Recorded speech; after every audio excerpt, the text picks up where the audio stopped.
वालेकुम अस्सलाम सर। कैसे हैं स्टूडेंट साहब, सब खैरियत से हैं? अल्हम्दुलिल्लाह सर, अल्लाह का शुक्र। आप सुनाएं। जी मैं भी ठीक हूँ। और मुझे बताइए कि कैसा आपका वक्त गुजर रहा है, स्टडी के हवाले से प्रोग्रेस बताइए, क्या सूरत हाल है। मैंने एक नज़र जो है वो सबके ही जो है वो भेजे गए जो डायलॉग्स हैं उनको देखा है। अभी डिटेल्ड एनालिसिस नहीं किया, लेकिन ये कि ये क्या रीज़न आ रही है इसकी। ये देखिए कितने ज़्यादा फोल्डर्स ओपन हो चुके हैं। सर ये इस टॉप रिकॉर्डिंग कर दें, मुझसे कि स्लाइड रिकॉर्ड नहीं होती ना इसको, तो इसको बंद कर देंगे कंप्यूटर हैंग कर। ठीक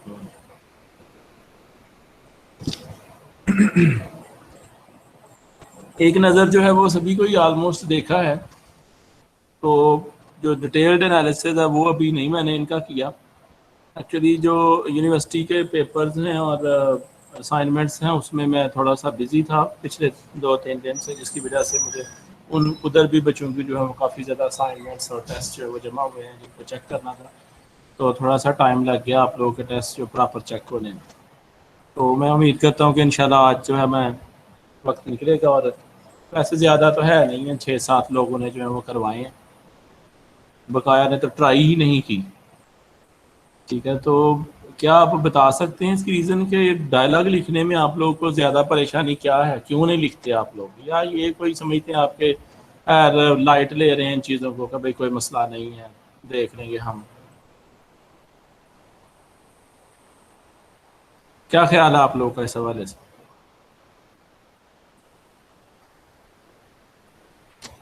सर नेक्स्ट टाइम इंशाल्लाह सारे ही कोऑपरेट करेंगे। तो सर जरा अच्छा डायलॉग देखें, में। मैं जी ये सर। बारहा बता चुका हूँ आपको कि आपकी कोऑपरेशन 80% जो है वो मैटर करती है। ये जो किसी भी टीचर की जो क्लास डिस्क्रिप्शन है या जो करें कि जो लेक्चर डिलीवर है, ये 20% आपकी कारकर्दगी के अंदर जो है वो मैटर करता है। 80% जो है वो आप लोगों की अपनी जो कोशिश है उस पर डिपेंड करता है ये सारा कुछ। जब तक आप खुद इस बात पे कायल नहीं होंगे कि हमने जो भी काम मिला है, मैंने आपको बताया था कि हम इस स्टेज पे आप लोगों को क्या कह सकते हैं। जारी बात है कुछ गाइडलाइन ही दे सकते हैं आप लोगों की प्रेपरेशन को देख के, या आप लोगों के काम को देख के हम बता सकते हैं कि इसमें कहाँ कहाँ जो है वो इम्प्रूवमेंट की ज़रूरत है। ठीक है, लेकिन हम इसके अलावा और क्या कह सकते हैं। तो आप कोशिश करेंगे तो आप सीखेंगे इस बात को, क्योंकि एग्जाम में तो अटैम्प्ट आप लोगों ने करनी है, हमने तो नहीं करनी। तो जब तक आप कोशिश ही नहीं करेंगे तब तक तो ये सूरत हाल वाज़ेह नहीं होगी, और ना ही आप जो है वो श्योर होंगे कि मैं ये काम कर सकता हूँ या कर सकती हूँ। इसलिए भाई इसमें जो है वो जिसको कह सकते हैं कि आप सुस्ती बिल्कुल ना करें। ज़्यादा टाइम नहीं लगता एक लिखने में, थोड़ा सा उसको अपने माइंड के अंदर जो है वो सोचें। किसी भी टॉपिक पे मैंने आपको ऑप्शन दे दिया था कि कोई भी टॉपिक आप ले सकते हैं। बीच में से 2-3 बच्चों ने जो है वो बहुत एक्स्ट्रा ऑर्डनरी जो है वो डायलॉग लिखा है। कुछ मैंने चंद चीज़ें जो है वो ऐसी बीच में से नोट की हैं जो मैं सबके साथ शेयर करना चाहता हूँ। एक तो ये है कि कोशिश करें कि जो डायलॉग लिखें आप, उसमें सिचुएशन जो है, जो सीन जो है वो डायलॉग के अंदर मेंशन ना करें। उसके लिए आप पहले से चंद लाइनें जो है मेंशन कर दें कि ये फ़लाँ जगह का सीन है, फ़लाँ टॉपिक के ऊपर जो है वो बात हो रही है, तो वो ठीक रहेगा। बीच में आप जो है वो सीन के अंदर वो डायलॉग नहीं है, बेसिकली वो डायलॉग लिखे तब जाते हैं जब किसी की कन्वर्सेशन लिखी गई होती है। उस सूरत में सीन को उसके अंदर जो है वो एक्सप्रेस करने की कोशिश ना करें, वो पहले लिख दें। दूसरी बात, शॉर्ट टर्म यूज़ ना करें। एक होता है कॉन्ट्रैक्शन, ठीक है, जैसे आर नॉट है वो ठीक है, आपने आरंट यूज़ कर लिया, वाज नॉट है वजंट यूज़ कर लिया, डिडंट यूज़ कर लिया, ठीक है। दे हैव की जगह पे आपने शॉर्ट फॉर्म जो है वो वी के साथ टी एच लिख के तो आपने वी ई लिख दिया, वो चलता है, वो ठीक है। लेकिन जो वर्ड है बिकॉज, बिकॉज को बी सी जेड लिख देंगे, ये प्रॉपर इंग्लिश के अंदर जो है वो ऐसी गलती है जिसको वो कबूल नहीं करते। ये मॉडर्न जो लिंग्विस्टिक फीचर्स हैं उसमें ये चीज़ें आई हैं, जो लैंग्वेज चेंज है उनके अंदर ये फीचर्स आए हैं, लेकिन स्टिल अभी तक जो है वो हमारे जो कह रहे हैं कि जो एकेडमिक जो बुक्स हैं या जो एकेडमिक राइटिंग्स हैं उनके अंदर इनको जो है वो ऐसे शामिल नहीं किया गया।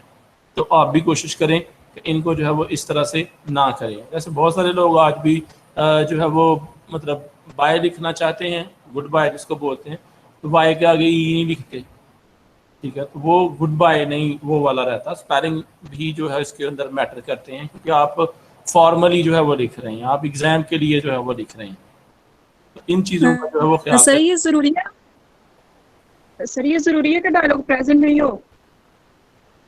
आमतौर पर जो डायलॉग होता है वो एक सिचुएशन के दरमियान कन्वर्सेशन को शो कर रहा होता है, ठीक है। अगर डायलॉग जो है वो वाकई प्रेजेंट में ही होता है, इसमें कोई शक नहीं, लेकिन अगर डायलॉग के अंदर एक जो पर्सन है वो किसी रेफरेंस देता है किसी बुक का या किसी पास्ट इवेंट का, तो वो इवेंट के जो बीच में जो सेंटेंसेस आएंगे वो डेफिनेटली पास्ट में आएंगे, ठीक है। या अगर वो फ्यूचर के बारे में कुछ प्रिडिक्ट करना चाह रहा है या बातें कर रहा है तो वो डेफिनेटली फ्यूचर में की जाएंगी, लेकिन एज अ होल अगर देखा जाए एक डायलॉग तो वो प्रेजेंट में लिखा जाता है। समझ आ गई इस बात की? जी सर। अच्छा, और कोई डायलॉग के हवाले से आप लोगों को कोई क्यूरी हो, कोई क्वेश्चन आपने पूछना हो? और दूसरी बात ये जो मैंने नोट की है वो ये है कि बहुत ज़्यादा जो है वो छोटे छोटे सेंटेंसेस यूज़ ना करें, ठीक है। ये लेवल आपका जो है वो ग्रेजुएशन लेवल है, और ग्रेजुएशन लेवल में आपका जो डायलॉग है, मैं ये नहीं कि आप लोगों को डिस्करेज कर रहा हूँ, जो आप लोगों ने एफर्ट की हैं अच्छी हैं, और कुछ की मैंने बताया है कि एक्स्ट्रा ऑर्डनरी हैं, बहुत अच्छी हैं, जिसको हम कह सकते हैं। 3-4 बच्चे ऐसे हैं, मैं बाय नेम भी कॉल इंशाल्लाह जो है बता दूंगा। अभी तो यूँ कह लो कि मैंने सरसरी देखा है, और मैं कभी ऐसी चीज़ों को जो है वो एक्सप्रेस करने की जो है वो 100% अपने आप को सच्चा साबित करने की कोशिश नहीं करता कि जिनका भी मुझे पूरा नॉलेज ना हो। इस सेंस में मैं जो है उनके नाम नहीं बता रहा, तो कल इंशाल्लाह इसी के ऊपर भी बात होगी। दूसरा ये कि इतने शॉर्ट और सिंपल सेंटेंसेस ना लिखा करें, ये छोटे लेवल पे होता है ऐसा।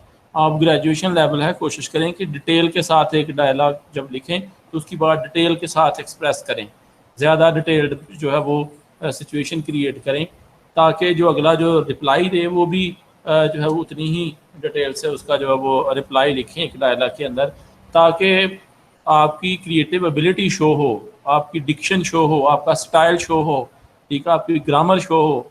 ये जो छोटे छोटे जी जी सर वो कहते हैं कि इतनी लंबी बातचीत यानी कि नहीं होनी चाहिए, तो आपका क्या ख्याल है कि कितनी लाइनों पे होती, 3 या 4 बात कर रहा है? तो ये मैं हरगिज ये तो नहीं कह रहा कि एक बंदे का डायलॉग आप लिखते हैं तो आप उस पर पूरा पैराग्राफ लिखने बैठ जाएं। सारी बात है, लिखनी तो बात ही होती है, लेकिन बात इतनी भी छोटी ना हो कि अगले को या चेक करने वाला ये समझे कि जनाब एक डायलॉग का उतना लंबा नाम नहीं है जितनी छोटी सी डिस्क्रिप्शन आप लोगों ने दे दी हुई है, आगे उसका डायलॉग जो उतना छोटा छोटा लिखा जाए, yes no yes I have, और इस तरह की जो है वो छोटे छोटे जो है वो डायलॉग ना लिखें, कुछ सेंटेंस प्रॉपर लिखें, ताकि जो डायलॉग है उसकी वर्थ जो है वो चेक करने वाले के जहन में आए कि वाकई जो लॉजिकल सेंटेंसेस हैं वो लिखें। और दूसरी अहम बात है इसके अंदर टॉपिक, कोशिश करें टू दी पॉइंट रहें, टॉपिक के ऊपर जो है वो उन दोनों की जो कन्वर्सेशन होगी वो ज़्यादा बेहतर होगी, आउट ऑफ द वे ना जाएं। टॉपिक फॉर एग्जांपल आपने जो पेंडेमिक कोविड-19 आपने चूज़ किया तो कोशिश करें उस पर ही रहें, उससे निकल के आप मलेरिया पे या टाइफाइड पे ना चले जाएं। ये जो है वो हाँ उससे रिलेटेड कोई आप वबा का बतौर रेफरेंस जो है वो जिक्र करना चाहते हैं, किसी ऐसी जो मर्ज है, जो ऐसी प्रॉब्लम है, ऐसी जो एलिमेंट है, तो आप उसके रेफरेंस से बात ज़रूर कर सकते हैं, लेकिन कोशिश करें अपने टॉपिक पे रहें। जी और कोई बात?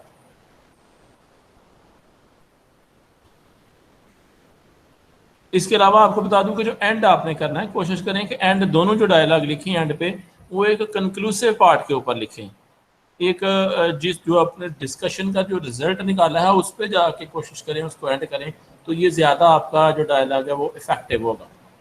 और इसके बाद आ जाता है लेंथ, कोशिश करें कि जो यूनिवर्सिटी शीट है इसकी तकरीबन जो है वो कम अज़ कम 2 पेज और ज़्यादा से ज़्यादा 3 पेजेस पे डायलॉग हो। इतना छोटा डायलॉग ना लिखें कि वो 1 पेज से पहले पहले ही ख़त्म हो जाए, अपने लेवल के मुताबिक उसकी लेंथ, बातें ही करनी है, उसमें कौन सा कोई इतना बड़ा, उर्दू में सोच के आप जहन में बात है तो उसको इंग्लिश में कन्वर्ट करते जाएं। अगर आपको वैसे इंग्लिश में जो है उस सेंस में आपके माइंड में नहीं आ रहा तो उसको जो है वो उर्दू में कन्वर्ट कर, उर्दू में सोच के तो इंग्लिश में कन्वर्ट करते जाएं, ये ज़्यादा बेहतर होगा आपके लिए। लेकिन लिखें ज़रूर, ये प्रैक्टिस है, जितनी ज़्यादा प्रैक्टिस करेंगे उतना ही आप इसमें जो है वो दिन ब दिन बेहतर होते जाएंगे। हर कोई भी काम है वो प्रैक्टिस के साथ है, स्टार्ट पे आप कहें आप वो वाली जो है वो परफेक्शन गेन कर लें, तो ये बहुत कम है, रेयर है, बल्कि इम्पॉसिबल कह सकते हैं। वक्त के साथ साथ चीज़ें जो है वो इम्प्रूव होती जाती हैं, लिखेंगे तो और ज़्यादा जो है वो बेहतर तरीके से आप परफॉर्म कर सकते हैं। अब मुझे ये बताइएगा कि अभी तक जो तकरीबन हम 6 लेसन जो है वो पढ़ चुके हैं, ऐसे ही है। अगर हम इसकी टेक्स्ट की बात करें तो 7 बल्कि हो गया, ओपन बोर्ड भी हो गया हुआ। इसके हवाले से क्या आप समझते हैं कि जितना हमने पढ़ा है ये इसकी डिटेल काफ़ी है, ये इसके क्वेश्चंस हम कर सकते हैं, या इसमें किसी स्टोरी को जो है वो रिवाइज करने की ज़रूरत है? क्या ख्याल है आप लोगों का?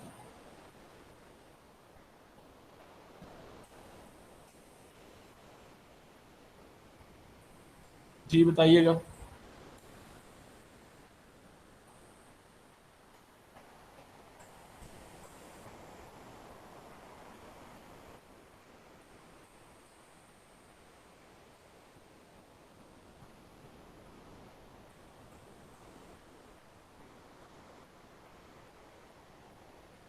जी स्टूडेंट्स, क्लियर है इससे पहले जो हमने पढ़ लिया टेक्स्ट? Yes sir. अच्छा बच्चे, कल का एक जो है वो नोटिफिकेशन आया है कि BA BSc का जो पेपर है वो ऑनलाइन हो रहे हैं, ठीक है। और ऑनलाइन पेपर जारी बात है ये घरों पे ही आपने पेपर देने हैं।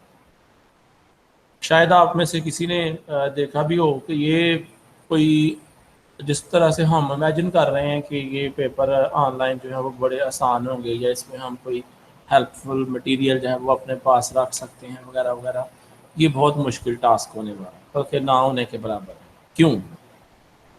उन्हें रिक्वायरमेंट जो दी हैं इसके हवाले से रिक्वायरमेंट दी हैं कि आपके जो लैपटॉप है या आपका जो कंप्यूटर है उसके अंदर विंडो 8 या विंडो 10 होनी चाहिए, ठीक है। एक बात ज़रा ध्यान से इस बात को समझिएगा, मैं इसलिए आपको समझाना चाह रहा हूँ कि अभी आप लोगों के बारे में उन्होंने कोई इस हवाले से डिटेल नहीं दी, लेकिन अगर BA BSc के कामयाब हो गए हैं या हो गए तो यकीनन आपके BC पैटर्न पे होंगे। तो फिर ज़्यादातर चांस यही है कि MCQs टाइप क्वेश्चन आएंगे या शॉर्ट क्वेश्चन आएंगे, या आपको टाइप भी करना पड़ा तो आप उधर ही उसके ऊपर जो है वो आंसर उसका टाइप करेंगे, ठीक है। जो मैं आपसे बात जहाँ से स्टार्ट करवा रहा हूँ वो ये है कि उन्होंने जो है वो विंडो 8 और विंडो 10 जो है वो दी है। इसके अलावा ये भी है कि वो जब ब्राउज़र ऑन कर देंगे जिस पे आपका टेस्ट है, तो उसके अलावा कंप्यूटर की कोई और एप्लीकेशन आप ओपन नहीं कर सकते। इवन वर्ड, एक्सेल, कोई दूसरा ब्राउज़र आप ओपन कर लें वो भी आप नहीं कर सकते, यानी उसी कंप्यूटर से आप दूसरी इंफॉर्मेशन नहीं दे सकते। फिर उसका कैमरा भी ऑन होना चाहिए, उसका माइक भी ऑन होना चाहिए। अब कैमरे से वो आपको मॉनिटर कर रहे हैं कि आप इधर देख रहे हैं, इधर देख रहे हैं, कहाँ से हेल्प गेन करने की कोशिश कर रहे हैं, वो भी जारी बात है उन्होंने ना होने के बराबर कर दी है, क्योंकि वो मॉनिटर कर रहे हैं, ठीक है जी। तो माइक है, उससे पता चलेगा कि कोई कन्वर्सेट आपके साथ कर रहा है या आप किसी और से इंफॉर्मेशन जो है वो गेन करने की कोशिश कर रहे हो। आप चूँकि, और फिर टाइम है सबसे अहम, एलोकेटेड टाइम है, उसके अंदर ही आपने सॉल्व करना है। टाइम जैसे ही पूरा हो गया ऑटोमेटिकली ब्राउज़र जो है वो क्लोज हो जाएगा और आपकी जो आपका पेपर है वो सबमिट हो जाएगा। ये मैं बता रहा हूँ अभी BA BSc का जो उन्होंने पैटर्न जो है वो दिया है, आपका नहीं है, ठीक है जी। तो आप इस हवाले से थोड़ा सा जो है वो अपने आप को भी प्रिपेयर करें, और इसके MCQs पर हमें भी फोकस करने की ज़रूरत है, जितना हमने पढ़ लिया उस पर भी और जो आगे पढ़ना है उस पर भी। इस हवाले से भी ज़रा स्ट्रेटजी जो है वो प्रिपेयर करनी है, स्ट्रेटजी जो है वो तैयार करनी है। इस आज के लेक्चर के एंड पर हम इसके ऊपर भी बात करेंगे कि इसको कैसे बेहतर से बेहतर किया जा सकता है, या इस जो कह लें कि आपका एस्पेक्ट है एग्जामिनेशन का, इसको इम्प्रूव करने के लिए आपको कौन कौन सी एक्टिविटीज़ दी जा सकती हैं जो आपकी इस एबिलिटी को इम्प्रूव कर सकती हैं, ताकि MCQs या अगर शॉर्ट क्वेश्चंस आते हैं तो आप उनको सॉल्व कर सकें, ठीक है जी। तो मैंने आज जो है वो प्लान बनाया है, अगर आप में से कोई जो है वो ये चाहता है कि या ये समझता है कि ये टॉपिक पे हमारी ग्रिप है, तो मैं इसको रिवाइज़ नहीं करवाता, कोई और कर लेते हैं।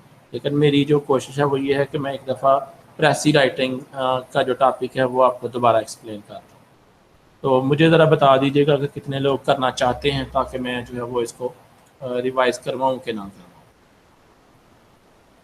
जी, टाइप करके बता दीजिए। सर मेरा ख्याल है एक दफ़ा दोबारा हो जाना चाहिए।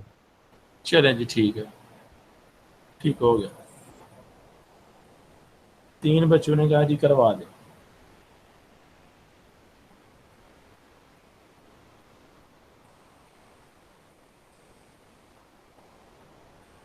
चलें जी, 1 मिनट ज़रा। ठीक है जी, थैंक यू।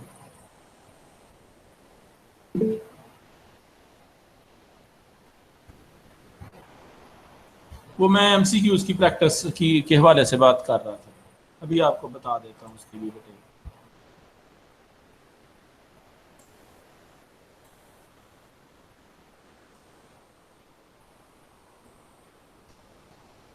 जी बताइएगा, स्क्रीन शेयर हो गई है आपके सामने?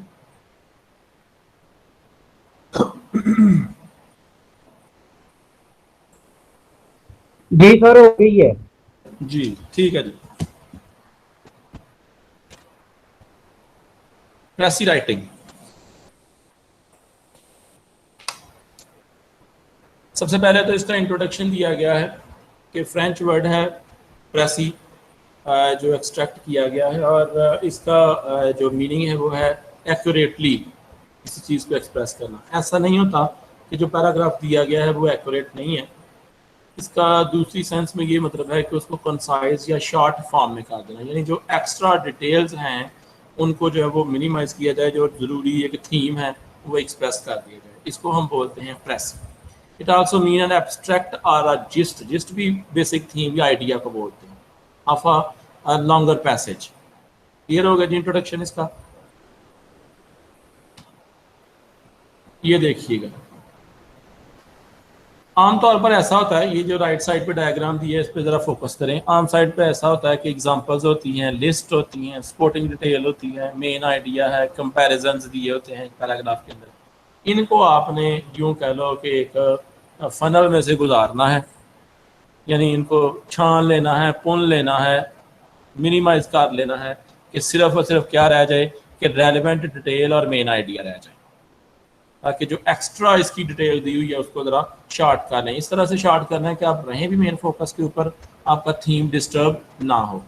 इसी को ही हम जो है प्रेसी करना बोलते हैं। Precis is a clear, compact and logical summary of a paragraph. एक शॉर्ट सी समरी होती है उस पैसेज की, उस पैराग्राफ की, तो only preserve the essential points और आइडियाज ऑफ ओरिजिनल। एक्चुअली होता यह है कि इसके अंदर वही आइडियाज होते हैं, वही एसेंशियल एलिमेंट होते हैं, लेकिन शॉर्ट फॉर्म में उनको ज़्यादा लिखा होता है, पॉइंट्स की फॉर्म में नहीं लिखना। ये भी पैराग्राफ फॉर्म में लिखी जाती है, लेकिन ये 1/3 लिखी जाती है, एक्चुअल पैराग्राफ का तीसरा हिस्सा लिखी जाती है।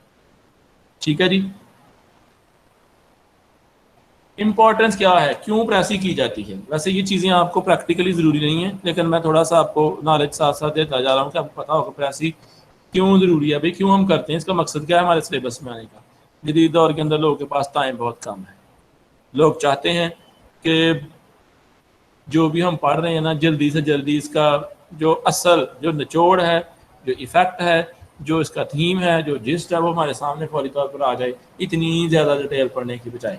तो इसलिए इसके लिए एब्स्ट्रैक्ट लिखे जाते हैं, आर्टिकल्स के, थीसिस के एब्स्ट्रैक्ट स्टार्ट पे दिए जाते हैं। तो इंट्रोडक्शन होता है, एक शॉर्ट सा ब्रीफ समरी होती है, जो पूरे आर्टिकल और पैराग्राफ को जो है वो एक समरी की फॉर्म में जो एक्सप्रेस किया गया होता है, आगे उसकी सारी डिटेल दी होती है।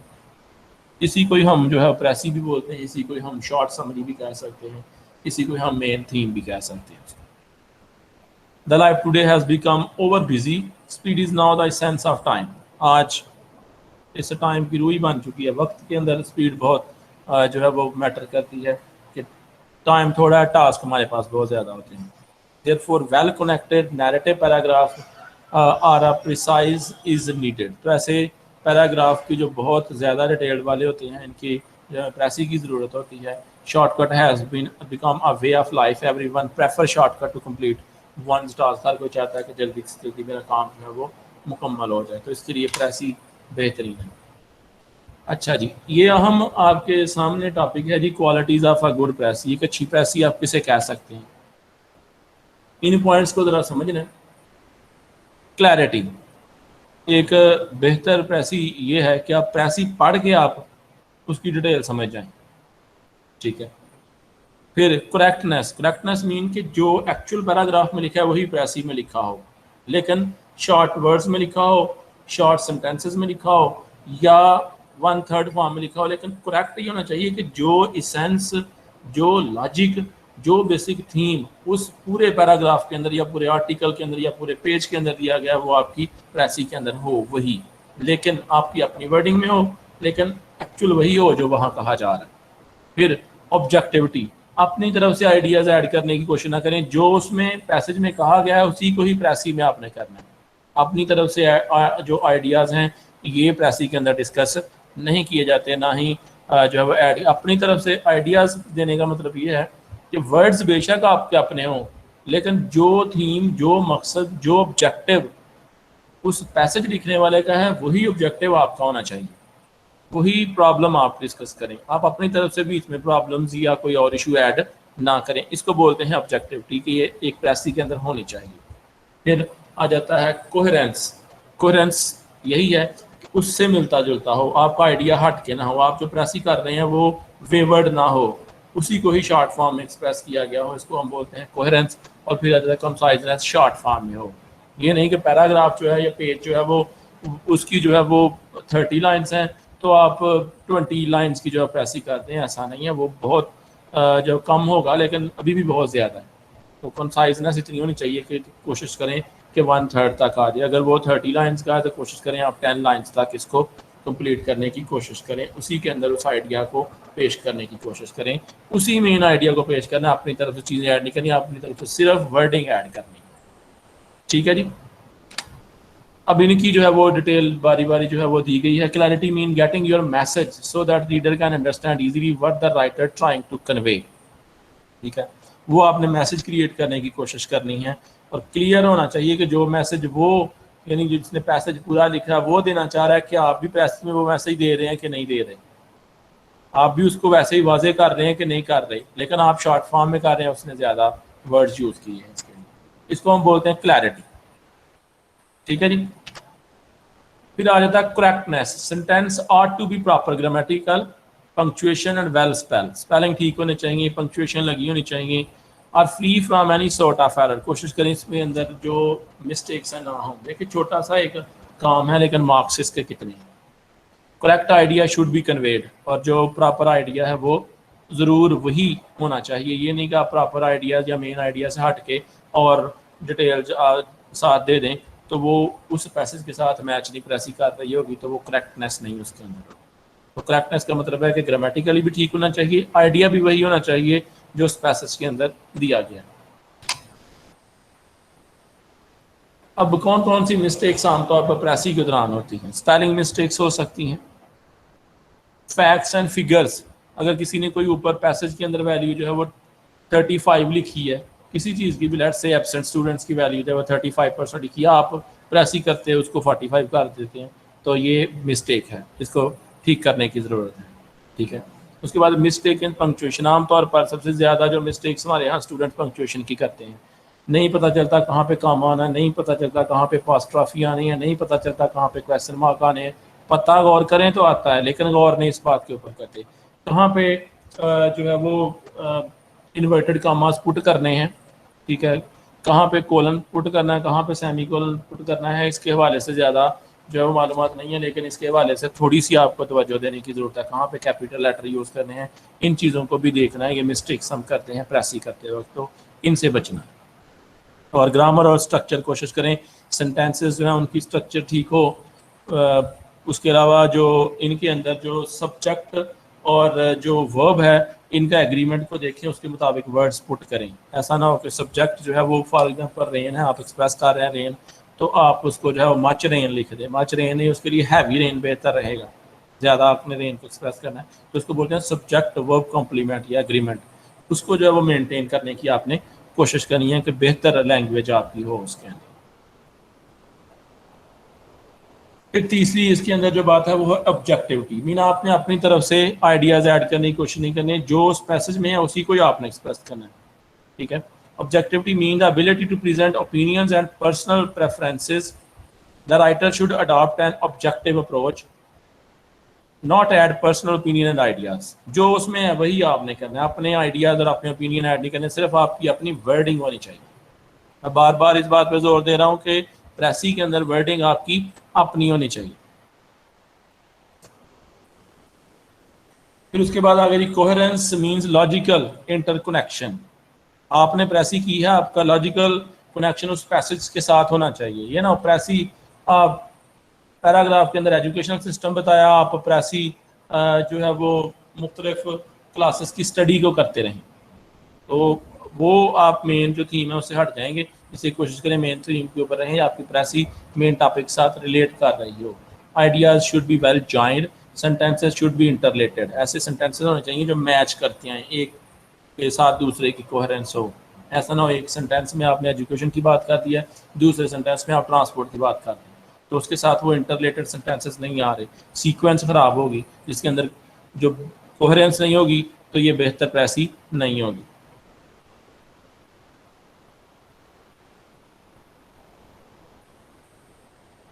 इस पर फिर आगे आ गया कंसाइजनेस। शॉर्ट फॉर्म में conciseness mean brief and direct, मुख्तसर सीधी सी बात। Concise is a desirable quality of a good precis. Use concise expression, avoid unnecessary repetition. बार बार बातों को जो है रिपीट ना करें। वैसे ही प्रेसी के अंदर थोड़ा लिखना होता है तो इसलिए बात को रिपीट करने की जरूरत नहीं होती। Convey information clear and efficiently. जो पैराग्राफ में इन्फॉर्मेशन दी है उसी को आपने शॉर्ट फॉर्म में करना है, लेकिन आपने क्लियर और एफिशिएंट इन्फॉर्मेशन उसी को ही कन्वर्ट करना है उसमें अपनी वर्डिंग के अंदर और शॉर्ट फॉर्म में करना है। जी यहाँ तक जितना पहले हो गया, अगर कोई उसके हवाले से बात पूछनी है तो आप पूछ सकते हैं। जी स्टूडेंट्स क्लियर है इससे पहले जितना बता दिया आपको?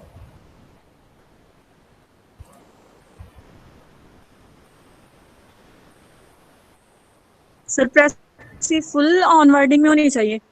कोशिश करें आपकी अपनी वर्डिंग में हो, मजबूरी ना हो जाए कि आपको शायद बन ही नहीं पा रही तो फिर आप उसमें से जो वो चूज कर लें, लेकिन कोशिश करें आपकी अपनी वर्डिंग में हो तो ये ज़्यादा बेहतर होगी, बल्कि बहुत बेहतर होगी।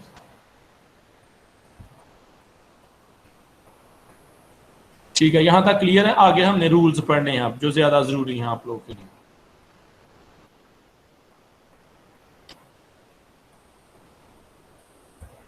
जी ये आगे जी रूल्स। पहले ज़रा इन पॉइंट्स को एक दफ़ा पढ़ लेते हैं, मैं नाम पढ़ देता हूँ, आपने ज़रा सुनते जाना ध्यान से और इसको देखें भी। Careful reading, outline, understanding, underlining, omission, don't omit, length, indirect speech, on wording, avoid giving opinions, paragraph form, tenses and person, no change in meaning, art of compression, rereading और conclusion। ठीक है जी, अब इन पॉइंट को जरा मैं one by one आपको explain करता हूँ। सबसे पहले आ गया केयरफुल रीडिंग। कोशिश करें पैसेज को जो है वो 2 से 3 दफ़ा पढ़ें ताकि आपको मेन आइडिया की समझ आ जाए कि इस पैराग्राफ के अंदर ये कहा जा रहा है। ये भी आपको बता दूं कि चूंकि हम कम्युनिकेशन स्किल्स का सब्जेक्ट जो पढ़ाते हैं उसके अंदर पैराग्राफ राइटिंग का टॉपिक है। पैराग्राफ राइटिंग के असूलों में से एक प्रिंसिपल ये बताया है कि आपका पहला पैराग्राफ का जो सेंटेंस है वो टॉपिक सेंटेंस होना चाहिए। इसलिए आमतौर पर जितने भी पैराग्राफ होते हैं उसमें पहला सेंटेंस ही वाजे कर रहा होता है कि इस पैसेज का टॉपिक क्या बनता है, किस चीज़ के बारे में ये पैसेज लिखा हुआ है। तो केयरफुल रीडिंग करेंगे तो आपको इन चीज़ों की बड़ी आसानी से समझ आ जाएगी। फिर आउटलाइन। आउटलाइन मीन कि आप रफ पेज के अपने पास आउटलाइन भी बना सकते हैं। अगर एक से ज़्यादा टॉपिक उसने डिस्कस किए हैं कि इसने क्लोथिंग का टॉपिक डिस्कस किया है, इसने जो है वो कंस्ट्रक्शन का टॉपिक डिस्कस किया है, इसने जो है वो दूसरी सर्विसेज इंडस्ट्री का टॉपिक डिस्कस किया है, तो आप एक आउटलाइन बना सकते हैं अपने तौर पर एक रफ पेज के ऊपर। फिर अंडरस्टैंडिंग है, समझने की कोशिश करें। फिर अंडरलाइनिंग है, जो हम वर्ड्स हैं उनको क्या कर लें प्रेसी में से अंडरलाइन, लेकिन पेपर के अंदर क्वेश्चन पेपर पे इजाज़त नहीं होती करने की, लेकिन फिर भी आप ये जो लेड पेंसिल है इसका यूज़ करके या अपने तौर पर कोई हाईलाइटर वगैरह वैसे इसी की भी इजाज़त नहीं होती, लेकिन प्रैक्टिस के लिए आप ऐसा कर सकते हैं। फिर आ गया ओमिशन। ओमिशन का मतलब है निकालना, ओमिट करना, यानी आप अपने जहन में ये बात रखें कि कौन कौन सी मेन बातें हैं, कौन कौन सी उनकी डिटेल दी जा रही है। जो मेन बातें हैं वो तो आपने प्रेसी के अंदर शामिल करनी है, लेकिन उसकी जो डिटेल दी है, उसके जो ज़्यादा फिगर्स दिए हैं, उसको आपने क्या कर देना, प्रेसी करते वक्त ओमिट कर देना। या आपको पता होना चाहिए कि ये प्रेसी करते वक्त मैंने इसके बारे में बताना है, ये डिटेल मुझे बताने की ज़रूरत नहीं है। ठीक है, फिर कौन कौन सी ऐसी चीज़ें हैं जो आपने ओमिट नहीं करनी, टॉपिक सेंटेंसेस आपने ओमिट नहीं करने, जो नेसेसरी डिटेल है वो आपने ओमिट नहीं करनी, जो बहुत ज़रूरी है। ठीक है, फिर लेंथ बताया है कि लेंथ इसकी कितनी होनी चाहिए, मैं आपको पहले बता चुका हूँ कि आमतौर पर जो जिसको स्टैंडर्डाइज लेंथ बोलते हैं वो है 1/3 इसकी, यानी तीसरा हिस्सा। अगर 90 वर्ड्स का जो है वो पैसेज है या 90 लाइन्स पर जो पैसेज है, तो उसकी 30 लाइन या 30 वर्ड्स आपने कहना। ठीक है, उसके बाद कोशिश करें कि इसमें डायरेक्ट स्पीच यूज़ ना करें, इनडायरेक्ट स्पीच यूज़ करें, इन्वर्टेड कामा का कम से कम यूज़ करें इसके अंदर। ठीक है, इनडायरेक्ट स्पीच जो है वो यूज़ करें। और फिर आगे जो है उसका 7वां पॉइंट आपके सामने, 9वां सॉरी, ओन वर्डिंग। जैसे एक बच्चे ने पहले भी क्वेश्चन किया था कि क्या ज़रूरी है कि हम उसी में से ले लें, लेकिन कोशिश करें कि आपको उसमें से ना ही लेना पड़े, अपनी वर्डिंग के अंदर लिखें। और फिर ऑब्जेक्टिविटी के हवाले से आगे next point, avoid giving opinions, अपनी राय नहीं देनी, जो है उसी को शॉर्ट फॉर्म में लिखना है। और इसकी पैराग्राफ फॉर्म प्रेसी की होनी चाहिए, पॉइंट्स में प्रेसी नहीं करनी कभी। ठीक है, टेंसेज एंड पर्सन, टेंसेज आपके गुड होने चाहिए, पर्सन आपने कोशिश करना है थर्ड पर्सन ही यूज़ करें। ठीक है, जो उसने यूज़ किया। तो नो चेंज इन मीनिंग, आप जो प्रेसी करें उसका भी मतलब वही हो जो पैसेज में कहा गया, ये ना पैसेज में कुछ और बातें की हैं, प्रेसी में आप कुछ और मीनिंग शो कर दें उनका। फिर आर्ट ऑफ कंप्रेशन, आपके अंदर ये आर्ट होना चाहिए कि आप चीज़ों को कंप्रेस कर सकें, थोड़ा करके लिख सकें, ज़रूरी चीज़ों को एक्सप्रेस कर सकें। इसको बोलते हैं आर्ट ऑफ कंप्रेशन, कम करना, यानी 1/3 करना। और फिर उसके बाद इसको री रीड करें, जो आपने प्रेसी की है 2 दफ़ा 3 दफ़ा इसको री रीड करें कि कोई ऐसी इन्फॉर्मेशन जो बहुत ज़रूरी थी मैंने कि छोड़ तो नहीं दी, या मैंने कुछ जगहों पे जो डिटेल थी वो ज़्यादा तो नहीं कर दी, जितनी ज़रूरी थी उतनी लिखी है, या जो मैंने लेंथ है वो 1/3 की बजाय जो है वो हाफ तो नहीं कर दी कहीं। इन चीज़ों का भी आपने ख्याल करना है, री रीडिंग इसीलिए है। और फिर एट दी एंड कंक्लूजन है, कंक्लूजन बेसिकली फाइनल टच है उसको देना, कि कोई अगर मिस्टेक है वो निकाल लें, या कंक्लूसिव लाइन आपने लिखनी है उसके नीचे, जिसको हम जिस्ट बोलते हैं, मेन थीम बोलता है, तो वो आप उसके अंदर ऐड कर सकते हैं।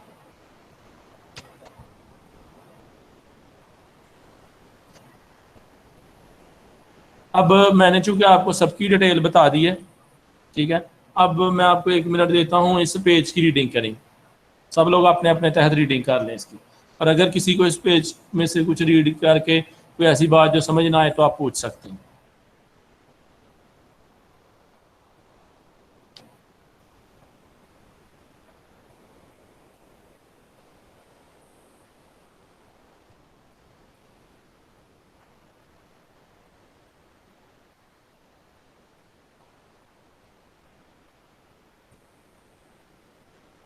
क्लियर है जी? ये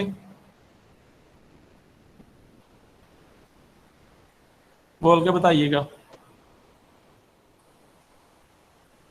जी सर क्लियर है। Yes sir. नेक्स्ट देखिए, आउटलाइन।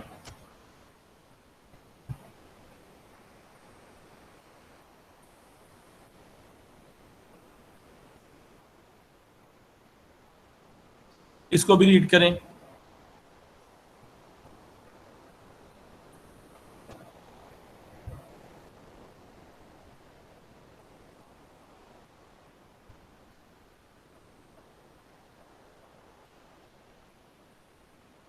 जी क्लियर है?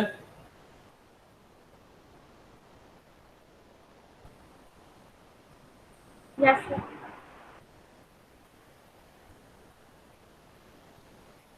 इसको भी रीड करें।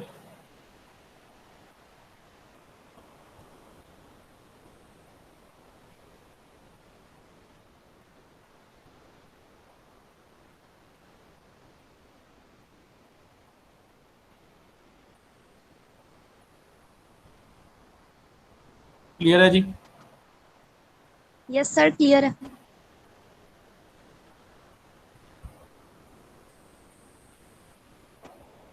ओरिजिनल टेक्स्ट को आपने अंडरलाइन कर लेना, वो पॉइंट्स जो बहुत ज़्यादा ज़रूरी हों।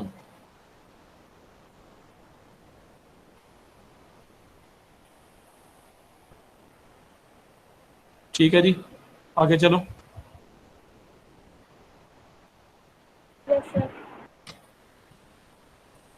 Omit all the unnecessary information, जो गैर जरूरी मालूमात हैं वो निकाल दें। Long phrases which could be replaced by one word, लंबी फ्रेजेस को कोशिश करें आप शॉर्ट एक वर्ड लगा के आप जो है वो उसको जैसे it is useless to cry over spilled milk, तो आप खाली कह सकते हैं इट इज़ यूजलेस। ठीक है, इस तरह की जो फ्रेजेस हैं उनको शॉर्ट कर सकते हैं। All the objectives and adverbs can be omitted, objectives जितने भी होते हैं, ऑब्जेक्टिव होता है जो सब्जेक्ट की ऑब्जेक्ट की डिटेल बता रहा होता है या सब्जेक्ट की डिटेल बता रहा होता है, इनको कोशिश करें बीच में से निकाल। जैसे he is a good boy, तो गुड को आप बीच में से निकाल सकते हैं। ठीक है, इस तरह के जो ऑब्जेक्टिव्स हैं उनको आप ऑब्जेक्ट्स हैं उनको ऑब्जेक्टिव्स को निकाल सकते हैं ताकि आपकी जो पैराग्राफ है वो आप शॉर्ट कर सकें। और कुछ चीज़ें हैं जिनको आपने ओमिट नहीं करना। While writing a precis the writer should not omit the important points, आपने ओमिट नहीं करने। And ideas which are essential to be describe, जिनको डिस्क्राइब करना जरूरी है उनको आपने ओमिट नहीं करना। लेंथ आ गई, जैसे मैंने आपको पहले बताया 1/3 इसकी लेंथ होनी चाहिए। ठीक है जी,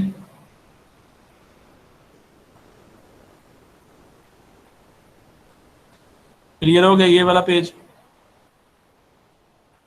yes sir. Indirect speech use करें। Passage should be written in indirect speech if there is direct speech in the passage, अगर पैसेज के अंदर डायरेक्ट स्पीच में तो उसको कन्वर्ट कर लें। It should B change into indirect speech, उसको इनडायरेक्ट स्पीच के अंदर चेंज कर लें। Own words, a passage should be written in your own words and should abstain from borrowing words from original passage, कोशिश करें कि ऐसे वर्ड्स कम ही use करें जो मेन पैसेज में हो, आइडिया वही हो लेकिन वर्ड्स आपके अपने हो। राय वगैरह ओपिनियन पहले ही आपको बता दिया नहीं देना, क्योंकि ऑब्जेक्टिव आपने रहना है, जो कहा गया है वही आपने एक्सप्रेस करना है और पैराग्राफ फॉर्म में करना है। तो पैराग्राफ एक से ज़्यादा भी हो सकते हैं, ये डिपेंड करता है कि आपके जो ओरिजिनल जो पैसेज था जिसकी आप प्रेसी कर रहे हैं वो कितना लेंथी है। वो अगर 2 पेजेस पर है तो आप प्रेसिस के भी 2-3 पैराग्राफ छोटे छोटे बना सकते हैं, लेकिन लेंथ आपकी 1/3 ही कोशिश करे रहे प्रेसी की। A precise should be written in past tense, but in case of universal truth, present tense should be used. आमतौर पर past tense में लिखी जाती है, लेकिन अगर यूनिवर्सल ट्रूथ्स हैं जैसे sun rises in the east, honesty is the best policy, ठीक है, 2 and 2 make 4, इस तरह के जो सेंटेंसेज हैं इनको जैसे हैं वो वैसे ही लिखें, प्रेजेंट में लिखें और थर्ड पर्सन में करें, ही शी इट या दे का यूज करें। ठीक है जी, आगे चलें। Yes sir. मीनिंग के अंदर कोई चेंज ना करें, जो मीनिंग बन रहे हैं उसके उसी को एक्सप्रेस करने की कोशिश करें। Don't change the meaning of precis but it should be written in your own word, मैंने बताया वर्ड्स आपके अपने चाहिए लेकिन मीनिंग वही होने चाहिए, सेंस वही होनी चाहिए। Try to abstain from boring, ये वही है, ओरिजिनल पैसेज से वर्ड लेने की कोशिश ना करें, खुद जो है वो अपने तौर पर वर्ड्स लगाएं जिनके मीनिंग उनके साथ ही मिलते जुलते हों। शॉर्ट करें उसको। कंप्रेस एंड क्लैरिफाई या लेंथी पैसेज, आर्टिकल और book retaining important concept, keywords and important data, short करने की कोशिश करें। क्रॉस आउट अननीडेड डिस्क्रिप्शन, जो गैर ज़रूरी जो वजाहतें हैं उनको निकाल दें प्रेसी करते वक्त बीच में से। और फिर इसको री रीड करें, reread the passage several time if necessary for clear understanding of ideas. Observe the emphasis और approach use by the author, कोशिश करें कि इसने कौन सी किस बात के ऊपर जोर दिया है और इसकी अप्रोच क्या है, क्या मतलब इसका थीम क्या क्या कहना चाहता है। ये पैसेज के बारे में, ये उसके बारे में नहीं है, प्रेसी के बारे में नहीं है। और आखिरी 2-3 सेंटेंसेस किसी भी पैसेज के जो है वो कंक्लूसिव होते हैं, मेनली लास्ट सेंटेंस कंक्लूसिव होता है, उसको भी पढ़ें। ये बेसिकली आपको जिस्ट दे देगा, थीम दे देगा, समरी दे देगा। आखिरी 2-3 सेंटेंसेस उस पैराग्राफ को समराइज या सम अप किया होता है, तो उससे भी आप जो है वो समरी उसके आखिरी 2-3 सेंटेंस ध्यान से पढ़ लेंगे तो आपको आइडिया हो जाएगा कि इसकी प्रैक्टिस मैंने अब कैसे करनी। The conclusion should restate the main idea of the text and retreat the main support. Do not provide any new information, remember to avoid any personal statement. ये तो पहले ही आपको बता दिया कि पर्सनल स्टेटमेंट आपने नहीं देनी, जो स्टेटमेंट्स हैं उन्हीं को एक्सप्रेस करना है अपनी वर्डिंग के अंदर। और इसकी आगे जो है वो कुछ एक्सरसाइजेस दी गई हैं, ये एक्सरसाइजेज आप इधर से भी सॉल्व कर सकते हैं।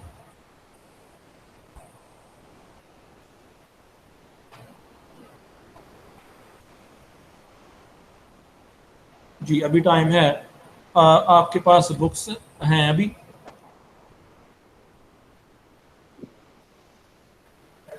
जी स्टूडेंट्स बताइएगा, बुक्स हैं आपके पास? Yes sir. अच्छा जी, चलें मैं आपको बुक से ज़रा थोड़ा सा ना इसका आइडिया बताता हूँ कि इसको अब हम कैसे करेंगे।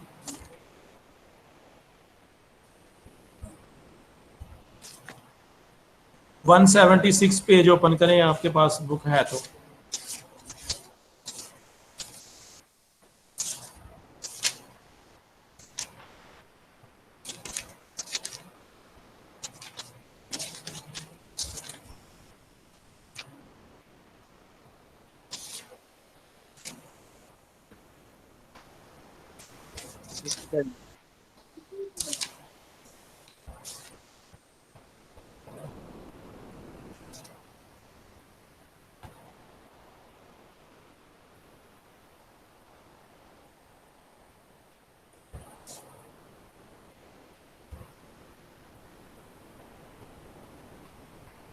जी इसका जो पेज नंबर 191 निकालें, इस पे एक्सरसाइज नंबर 2 दी जाए।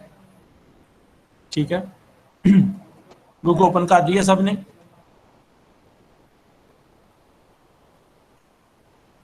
यस सर कर लिए। जी जैसे मैंने आपको पहले बताया, पहली बात तो ज़रूरत ये है कि आपने पैराग्राफ को 2-3 दफ़ा पढ़ना है, लेकिन 2 चीज़ों पे आपने लाजमी गौर करना। एक तो इसका पहला सेंटेंस और एक इसका आखिरी 2 या 3 सेंटेंस, इन पे आपने ज़्यादा फोकस करना है। पहला सेंटेंस देखें, one of our most difficult problem is what we call discipline. कि हमारा सबसे बड़ा इशू क्या है? क्या इशू है? डिसिप्लिन का इशू। ठीक है, and it is really very complex. अब आपके जहन में टॉपिक की समझ आ गई है कि ये पैराग्राफ किसके बारे में है? डिसिप्लिन के बारे में है, कि कहाँ कहाँ हमें डिसिप्लिन अडॉप्ट करने की ज़रूरत है, कहाँ हम नहीं कर रहे, कब कब कर रहे हैं, और इसकी वजह से, इसको ना फॉलो करने की वजह से प्रॉब्लम कौन कौन सी। You see society feels that it must control और डिसिप्लिन द सिटीजन्स। ठीक है, मतलब माशरा ये ज़रूरत महसूस करता है कि हमारे जो सोसाइटी है वो डिसिप्लिन हो जाए। Shape his mind according to certain religious, social, moral and economic pattern. क्योंकि डिसिप्लिन हमारे हर हवाले से हमें जो है वो एक जिसको कह सकते हैं एक सेट पैटर्न दे देता है कि किस हवाले से कितना आप जो है वो उसके अंदर शो करते हैं एंगेजमेंट अपनी। Now is discipline necessary at all? क्या बताएं कि क्या हर जगह डिसिप्लिन जरूरी है? Please listen carefully, don't immediate से यस और नो। फौरी तौर पर यस या नो ना कहें। Most of us feel specially while we are young that there should be no discipline, that we should be allowed to do whatever we like and we think that is freedom। जब हम young हैं हम सोचते हैं freedom क्यों, हम जो चाहें करें। but merely to say that we should be free and so on has very little meaning without understanding the whole problem of discipline। तो असल में डिसिप्लिन का ये मतलब नहीं है कि हम आज़ाद है, हमें क्यों रोका जाए। असल में इस डिसिप्लिन का इससे ज़्यादा हमें सीखने की ज़रूरत है। उसी को ये बताया है, the keen athlete is discipline himself the whole time. एक एथलीट भी क्या करता है, अपने आप को एक गेम खेलते हैं आप कोई, तो गेम के अंदर क्या होते हैं? रूल्स नहीं होते, रूल्स ही बेसिकली डिसिप्लिन है। हमने टीम वर्क करना है, हर गेम के कोई ना कोई रूल्स हैं। क्रिकेट को ही देख लें, टॉस होना है, फिर बैटिंग पहले आनी है, जब जिसने टॉस जीतना उसकी मर्जी है, वो जिसको मर्जी बैटिंग दे दे और हम ये कहें कि नहीं जी हमने पहले करनी है, तो ये रूल के अगेंस्ट हो, ये डिसिप्लिन के अगेंस्ट हो जाएगा। तो ज़िंदगी के हर पहलू में डिसिप्लिन जो है वो नेसेसरी है, ज़रूरी है। His joy in playing game and very necessity to keep fit make him go to bed early, refrain from smoking, eat the right food and generally observe the rules of good health. His discipline and punctuality is not an imposition but a natural outcome of his enjoyment of athletics. अगर वो athlete है तो अगर उसके अंदर discipline है तो वो इन चीज़ों को एंजॉय कर सकता है। अगर ये डिसिप्लिन नहीं है, ये किसी भी जो है वो पेशा करे, कोई भी प्रोफेशन है उसके अंदर डिसिप्लिन नहीं है, तो वो प्रोफेशन आप प्रॉपर वे से एंजॉय नहीं कर पाते, ना ही उससे आप कोई फ्रूटफुल जो है वो इंफॉर्मेशन या फ्रूटफुल जो आप रिज़ल्ट उससे लेना चाहते हैं वो नहीं आप गेन कर पाओ। अब ये बड़ा सिंपल सा आपके सामने जो है वो सेंटेंस आ गया पहला ही। आप यूँ भी कह सकते हैं कि role of discipline in our life या डिसिप्लिन इन सोसाइटी या सिर्फ डिसिप्लिन भी आप इसका जो है टॉपिक चूज़ कर सकते हैं। अब इसमें देखें बहुत सारी जो मालूमात है वो उसने एक्स्ट्रा सी दे दी हुई, बात सिर्फ इतनी है कि डिसिप्लिन की इंपॉर्टेंस बतानी, जबकि उसने जो एग्जांपल दे दी है इसने एक एथलीट की, वो आप भी इसमें से ओमिट भी कर सकते हैं एथलीट की एग्जांपल। फिर उसने यस और नो के बारे से एक एग्जांपल दी है, ये भी आप बीच में जो है वो ओमिट कर सकते हैं। सिंपल जो है वो इसकी आप ऐसी जो वो कर सकते हैं। अब ये इतना टाइम नहीं है कि मैं आपको इसके सामने जो वो एग्जैक्ट आपको करके दिखाऊं, लेकिन आपने कोशिश करनी है कि एक दो पैराग्राफ की प्रेसी बगैर बुक से देखे करने की कोशिश करें। पैराग्राफ पढ़ें, उसकी प्रेसी करें, ठीक है, फिर उसको मैच करें जो बुक की प्रेसी दी गई है, आपकी ऑटोमेटिकली एक्सरसाइज भी हो जाएगी साथ साथ। जी, आज का टॉपिक और टाइम जो है वो आपका ख़त्म है। अगर इसके बारे से मज़ीद कोई आपने क्वेश्चन पूछना है तो आप पूछ सकते हैं। जी स्टूडेंट्स,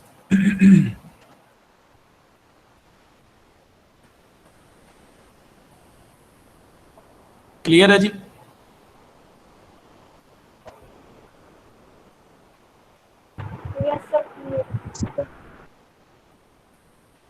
चले ठीक है जी, कल इंशाल्लाह हम जो है वो नेक्स्ट स्टोरी जो है वो पढ़ेंगे। तो कोशिश किया करें कि जिस स्टोरी को हमने पढ़ना है उसको आप एक दफ़ा पढ़ के आया करें, ताकि आप मज़ीद क्वेश्चन कर सकें, मज़ीद उसके बारे में आप इंफॉर्मेशन गेन कर सकें। अगर पढ़ी होगी तो आपकी इंफॉर्मेशन ज़्यादा और कीन हो जाएगी, आप ज़्यादा बारीक बीनी से उसको जो है वो सोचेंगे और सुनेंगे, ठीक है। कोशिश किया करें थोड़ा बहुत जो है उसको रीड किया करें, पढ़ने वाली जो भी हमने पढ़नी है स्टोरी उसको, ताकि आप ज़्यादा इन्फॉर्मेशन जो है वो गेन कर सकें, ठीक है जी। अपना ख्याल रखिएगा, अल्लाह हाफ़िज़।